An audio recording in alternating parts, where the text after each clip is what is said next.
Hebu fikiria kuzaliwa bila uwezo wa kuhisi maumivu. Inaitwa congenital insensitivity to pain.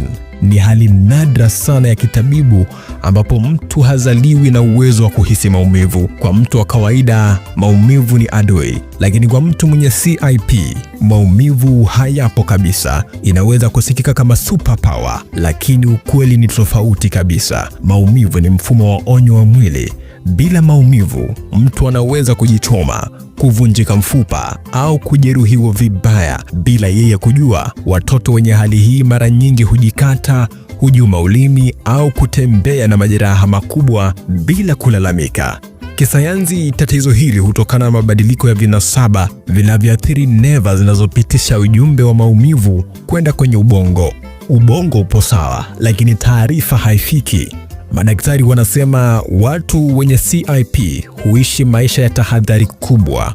Wanahitaji uchunguzi wa mara kwa mara, wanahitaji nidhamu na uangalizi wa karibu ili kuepuka hatari. Kwa kifupi, CIP inatufundisha kwamba maumivu si laana pekee, ni kinga ya mwili. Bila maumivu, maisha yanakuwa hatari kimya kimya. Wakati mwingine kitu tunachokikimbia ndicho kinachotuokoa.